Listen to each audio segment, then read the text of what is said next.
Good morning. My name is Kathy Markey, and I am the Chief Executive Officer and President of Samaritans, Inc. Welcome to the 2021 Breakfast for Hope. I am so glad you're here with us. We have a wonderful program prepared for you, including inspiration and personal stories from folks who've been part of our work, as well as supporters, and of course, Massachusetts Congresswoman Ayanna Pressley. Thank you to each of you for bravely sharing your stories, your truth, and your wisdom. We appreciate you. Today's program theme is Forward Together. We chose this theme because we think of our work in helping to reduce the incidence of suicide as having a forward focus, providing hope. Hope for one's ability to be present, hope to learn and share how we can help each other, hope for tomorrow when the unimaginable has happened.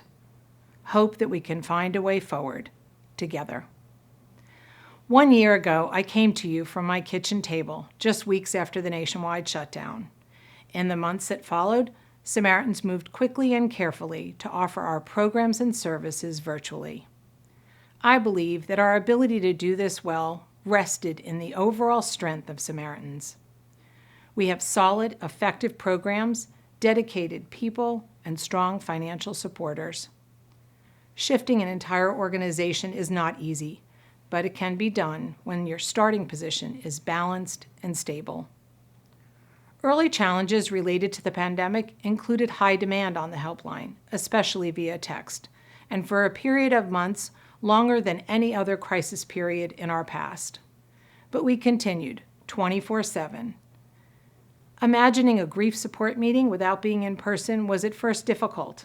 Within 2 weeks, we had done it, and meetings were happening via Zoom. Suicide prevention workshops were immediately rescheduled and moved online, where they continue and where audiences are more varied than ever. Along the way, we found some silver linings, too. Hundreds of people reached out to ask if they could volunteer, and many who had volunteered in the past offered to return and answer calls and texts from near and far. Safe Place meetings saw an increase of 25% in new participants. People who were unable to make it to an on-site location for any number of reasons are now finding comfort with fellow lost survivors remotely. Workshops are more frequently reaching hundreds of people in a single session and in more locations than we could reasonably travel to. And you, our dedicated supporters, knowing that demand for our services would be high, that new systems would be required, and additional staff time would be dedicated to this work of saving lives, you supported us, and it was magnificent. Thank you. Today, now, we are focused on how we go forward as pandemic-related restrictions are lifted and vaccinations are delivered. We have new technology in place to train and continually educate volunteers. We have a new phone service provider that has simplified our call answering system. And along with suicide prevention materials that are now available in 7 languages, we have language line translation services for more than 240 languages available for callers to our statewide toll-free number. If you visited our website recently, you've noticed that it's more attractive and easier to use. It is also fully ADA accessible, something we are very proud of. A few weeks ago, we piloted a program for survivors who have attempted suicide, which is receiving wonderful feedback and is not being done elsewhere in New England. These new initiatives are why we need your help. Your donations are more important than ever as we look forward and carry out new ways to offer services and support in our new initiatives. We are asking you to move forward with us together.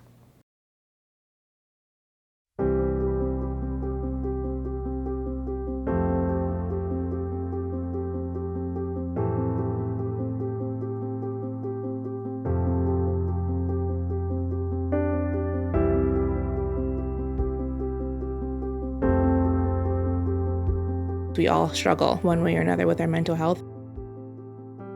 I come from two immigrant parents where they were taught to pull up from the bootstraps and get going. They didn't have much of an opportunity to explore the importance of mental health, and that led me to believe that whenever something was going on inside of me, that something must have been wrong. For a very long time, felt like there was something wrong with me until I started seeing a therapist myself. What drew me to Samaritans was actually there was a period of time in my life where there was a lot of suicide happening around me, and I felt really helpless and like I couldn't just sit and not do anything about it. After undergrad, I started volunteering here, and I think that volunteering at Samaritans was actually one of the main pieces for my decision to go back to school, pursuing the degree in mental health. It's easier to feel like you can relate to someone if they look like you, and so I want to help with bridging that gap for communities of color.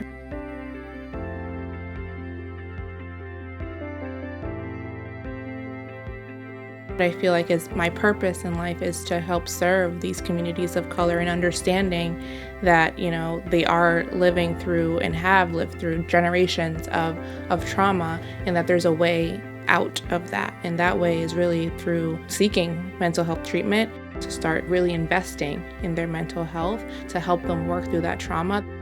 Samaritans, I really do hold it near and dear to my heart. Volunteering at Samaritans, part of what felt really good was understanding really what people need, and it's just someone to talk to and listen to them. I cannot solve all the things that are hurting you, but I can hear you.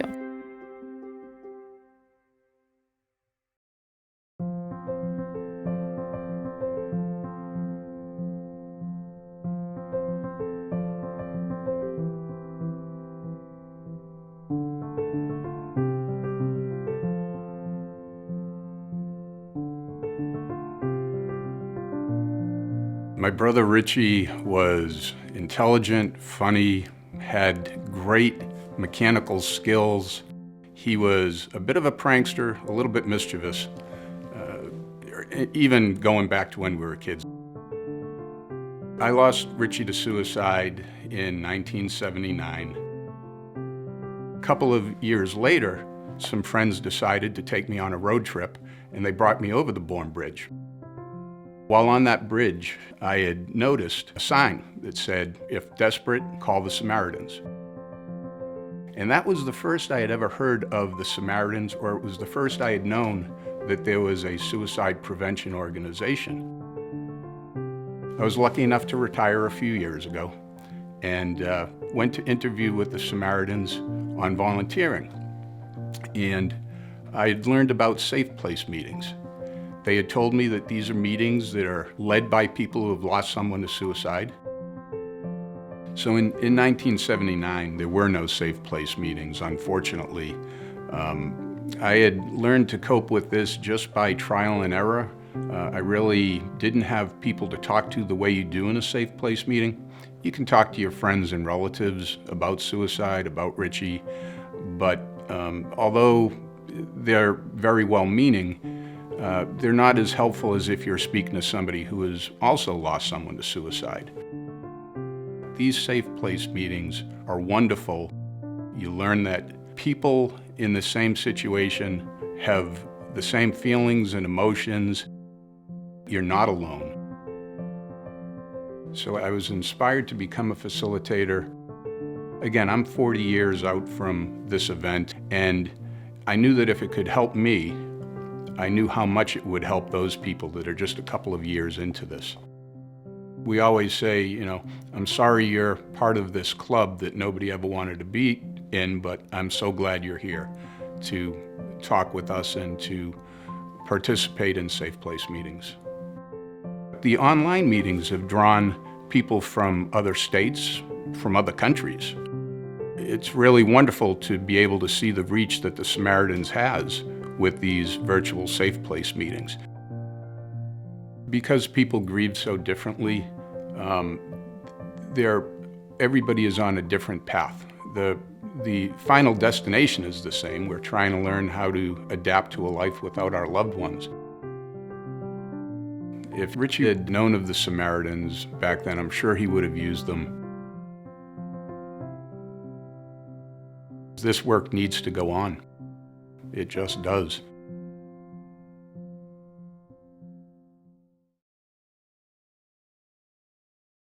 Thank you, Joe and Janice, for sharing your heartfelt stories with us today. I don't know about you, but such stories give me hope. Hope in how our programs help those who are in need of support, and hope for how we move forward. This organization has done tremendous work for nearly 50 years here in Boston. Our reputation is strong, and we are appreciated. I'm excited about exploring new ways to have impact on suicide prevention, to support people who need us, to partner with leading organizations to carve out effective efforts to supplement what we do, to think big, and to take us forward together. In a few minutes, you'll be asked to make a contribution so that our work that gives hope to so many can continue and grow. I invite you to click on the donate button in the top right corner of your screen. Thank you for being here and supporting Samaritans. I am deeply grateful to you all. It is now my pleasure to introduce someone who is a very special part of Samaritans. She's an anti-shame activist and the creator of the company Keepers, who raised an incredible $80,000 for Samaritans. Her deep commitment to the organization, as well as breaking the stigma of mental illness, is remarkable, and we are honored to have her share her story with us today. Please join me in welcoming Kyle Freeman. Thank you, Kathy, for that warm introduction. It is truly an honor to have been asked by Samaritans to speak today. I like talking on the phone about as much as I like getting a root canal. But for the first 34 years of my life, there was one person I loved talking to, my brother Jeff. From East Coast to West, we talked for hours about nothing and everything, from relationship woes to the latest mixtape we'd sent each other, to the realm of the metaphysical. One call, I was having a tough day. I told Jeff I was scared of overwhelming him with my sadness. He comforted, "That won't happen here. We struggle with the same stuff, and as brother and sister, we have a sacred responsibility to be there for each other." Basically, we ran a helpline for two. But intractable pain is sometimes more powerful than sacred contracts. On August 17th, 2007, my exceptionally loving, funny, brilliant brother exceeded his capacity for suffering and ended his life.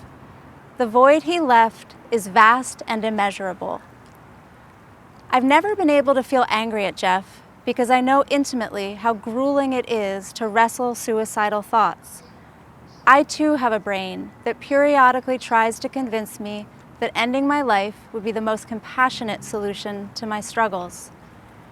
I was born into a body with physical pain. My early life was defined by invasive medical interventions. As an adolescent, I compensated for that trauma by morphing into an overachiever, a leader, someone who seemed most likely to succeed by standard measures.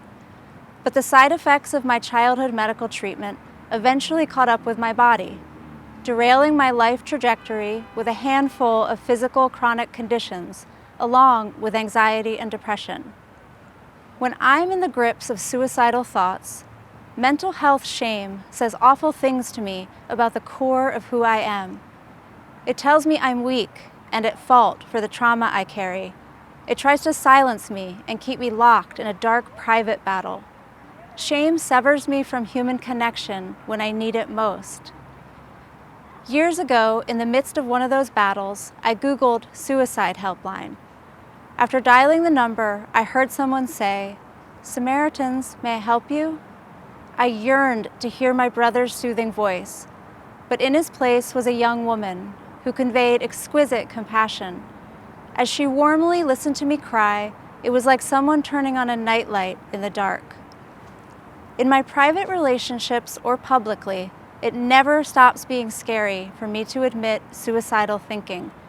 But no matter how afraid I feel, I speak up for myself, for my brother, and for the countless people who suffer alone in silence. To reduce suicide and make it safer for people to speak up, we must defy and dismantle the insidious mental health shame that permeates our culture. I had no idea the calls I made to the helpline years ago would mark the beginning of a long-term relationship with Samaritans that would begin to grant my life greater meaning. In the last few years, I've progressed from caller to fundraiser, Samaritans Council and 5K committee member, and most recently helpline volunteer, phone aversion notwithstanding. Pre-pandemic, my health prevented me from volunteering at the helpline office.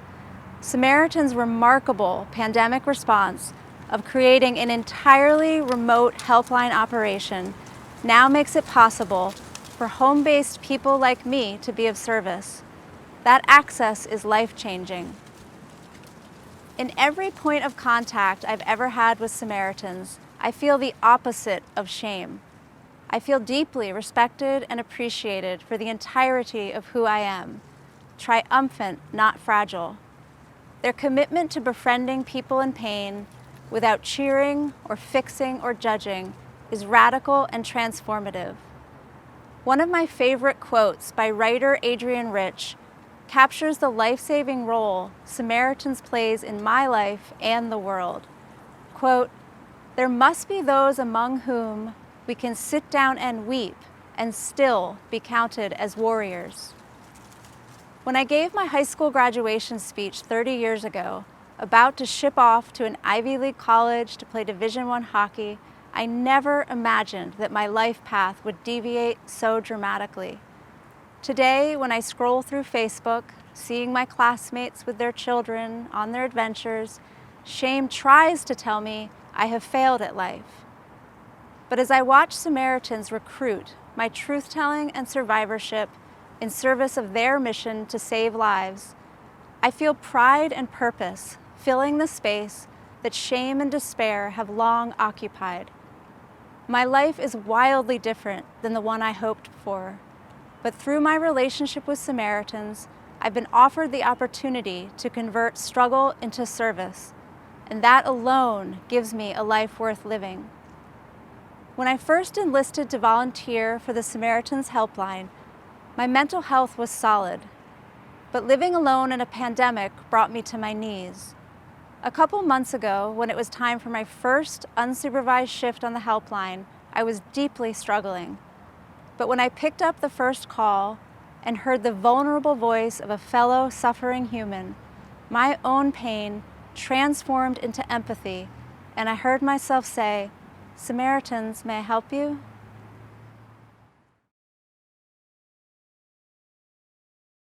Kyle, thank you for sharing your story with us this morning. Hearing your story reminds me why I'm here today, why I support Samaritans.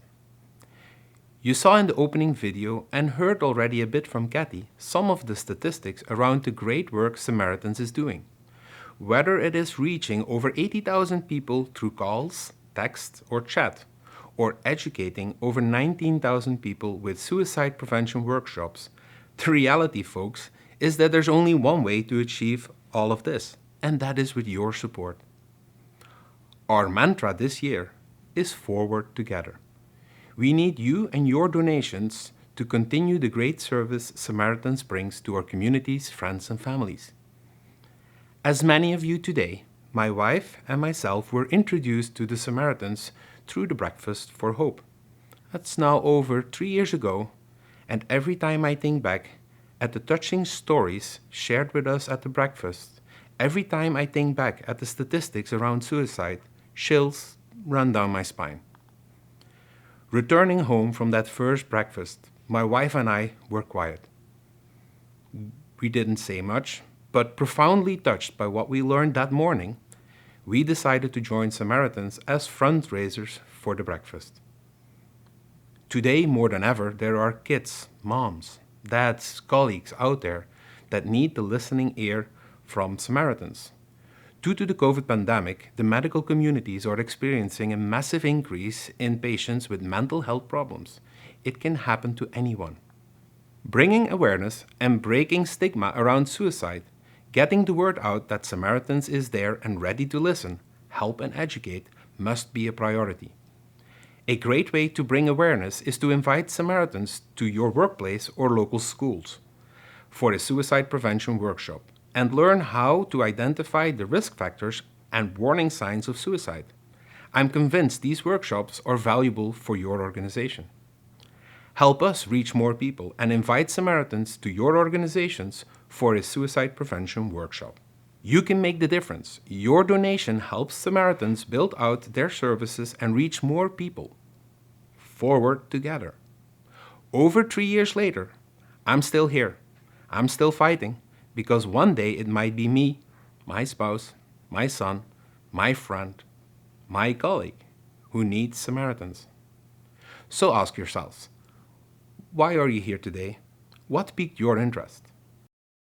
Your donation today will help Samaritans support those who need our help through the 24/7 helpline and will be used to sponsor suicide prevention workshops as well as provide much-needed grief support to those who have lost a loved one to suicide.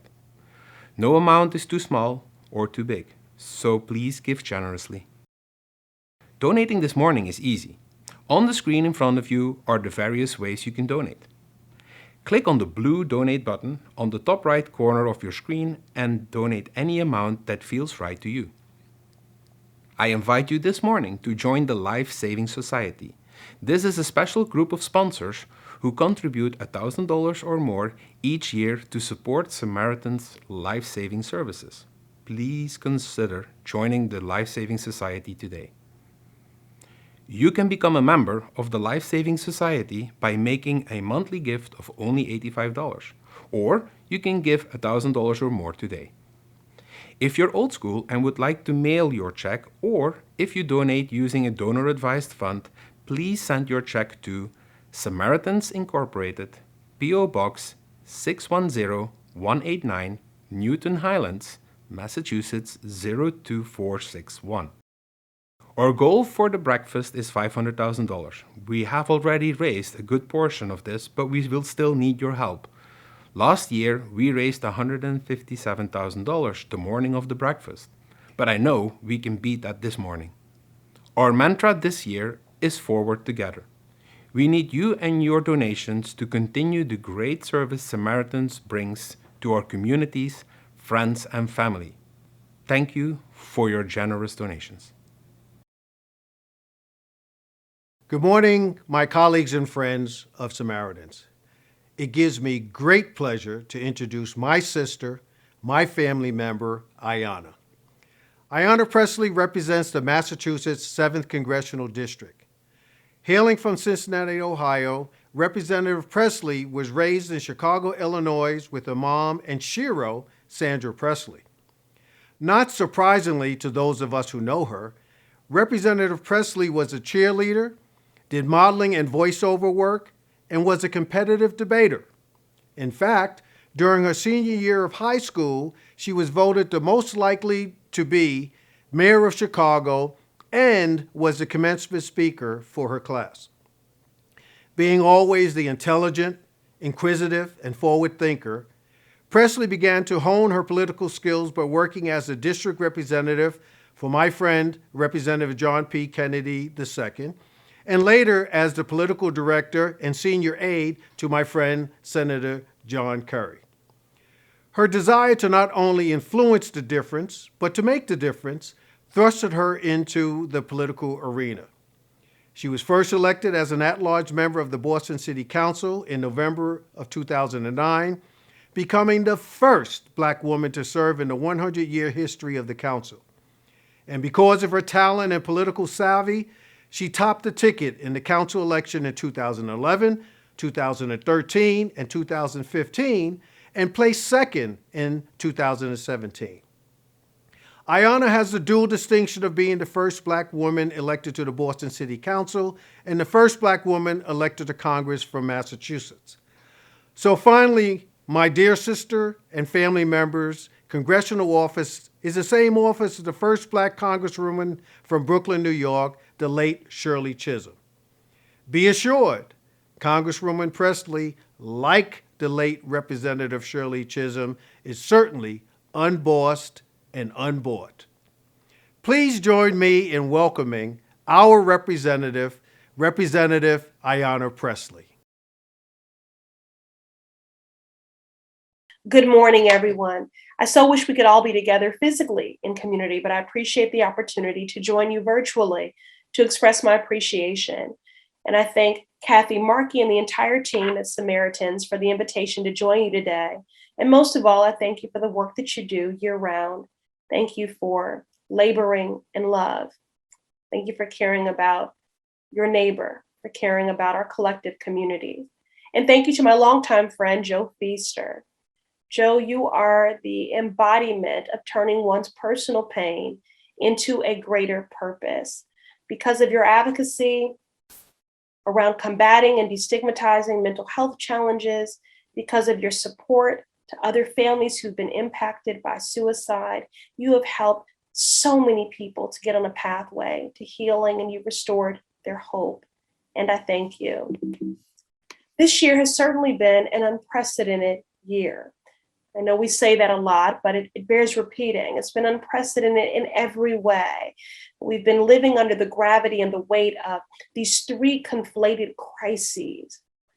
And these three crises together, the pandemic, the economic hardship that it has wrought, against a backdrop of a national reckoning on racial injustice, and the colossal loss of life, the grief that we're all experiencing. This year has been unprecedented. In the midst of this tsunami of hurt, what has fortified me, what has kept me, is the collective care and the mutual aid that has emerged. The understanding that our destinies are truly tied. People like you, Good Samaritans, who have stood in the gap for thousands of individuals and families across this Commonwealth who have faced mental health challenges and the trauma that these unmet challenges leave in their wake. The statistics are sobering. In 2020 alone, we were robbed of 44,834 loved ones due to suicide across the United States. And the global pandemic has created new challenges for those suffering from depression and suicidal thoughts, all of which have been exacerbated by long-standing barriers to mental health supports, which certainly predate COVID-19. We have got to double down on our efforts to both expand access to mental health supports in our communities and across our healthcare system. And we must ensure that children and families have the resources and the safeguards they need to address trauma at its roots. That's why in my first term in Congress, I was so proud to convene the first ever congressional hearing focused exclusively on childhood trauma. It was an emotional and powerful forum which elevated the critical need for robust federal investment in combating our nation's growing trauma crisis. And following that hearing, in partnership with the chair of the Oversight Committee, where I convened that hearing, Carolyn Maloney, we introduced the Strong Support for Children Act. Now, this is legislation which takes a holistic and community-based approach to addressing the growing crisis of childhood trauma. This bill would establish 2 new grant programs to support public health departments in addressing trauma and ensure that programming is conveniently located and accessible to all children and families, regardless of immigration status, ability to pay, or prior involvement in the criminal legal system. The Strong Support for Children Act would also prohibit grant recipients from using funds to increase surveillance and policing of vulnerable communities. Now, I believe that legislation like the Strong Support for Children Act is critical to addressing, mitigating, and eradicating childhood trauma. But if we hope to legislate our way to a more just and equitable society, we will need to do so much more. As the saying goes, the best gift that you can give a child is a stable adult. We know that adults in our households have been destabilized by these 3 conflated crises. And with the trauma of systemic racism and police brutality continuing to disproportionately plague our Black and Brown AAPI and immigrant communities, I recently wrote President Biden seeking his partnership and leadership to ensure that our recovery from this pandemic is one that is trauma-informed. And I've asked him to convene a White House summit on community-based solutions to combating and mitigating trauma. And of course, we need all of you. Much work remains to be done, but we can't do it without you. You're the experts. You're the folks on the front lines. You have been the lifeline, supporting those in crises, survivors, and their families. The task of addressing this trauma crisis is significant, but it is not insurmountable.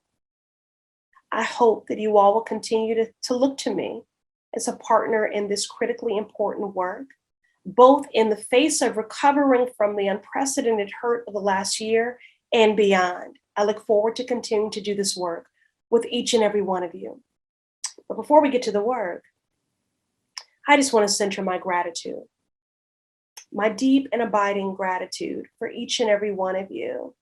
Thank you for everything that you do to support members of the community that are too often ignored, left out, and left behind. Thank you, thank you, thank you. Thank you, Congresswoman Presley, for being a part of today's event. And to our speakers, Kyle Freeman, Joe Cedrone, Janice Dominguez, and Joran Valiers. Thank you all for sharing your stories. May your willingness to be open and honest help us move forward together. To our volunteers, thank you. We wouldn't be able to do what we do without your help. To our corporate sponsors, your commitment is vital to what we do. I'd like to especially thank our empathy sponsors, American Tower and PwC, and our befriending sponsor, Stefan, Brenda, and Chloe Bancel, for your commitment to Samaritans. We hope that you will follow us on social media to learn more about the impact you have made today. A video of this event will be posted on our website, so you can share it with friends and family, along with a link to donate. If you are not already, please follow us on Instagram, Facebook, Twitter, and LinkedIn. I can't thank you enough for joining us this morning. Your continued support allows us to provide hope, caring, and help to those who need it so that we can all move forward together. Now, please take a few minutes to watch our closing video, What Samaritans Means to Me. When it concludes, you'll have the option to rejoin your table in your breakout room as well. Have a wonderful day, and thank you again for supporting Samaritans. For me, Samaritans means transformation. Connecting. Inspiration. Samaritans is awareness. Befriending. It's people. For me, Samaritans is connection. It's support. Help. Empathy. Purpose. Comfort. Hopefulness. Caring. Understanding. Resilience. Being present. To me, Samaritans means advocacy. Caring. One word that comes to mind is support. Humanity. Hope. Hope. Hope. Hope. Hope. Community. Community. Community. Community. It's necessary. A place of caring. Lifeline. Dedication. Compassion. Compassion. Compassion. Compassion. Compassion. Compassion. Compassion. Navigation. Life-saving. It's life-saving. Thoughtful. For me, Samaritans is non-judgmental. Family. Empathy. Impactful. Connection. Love.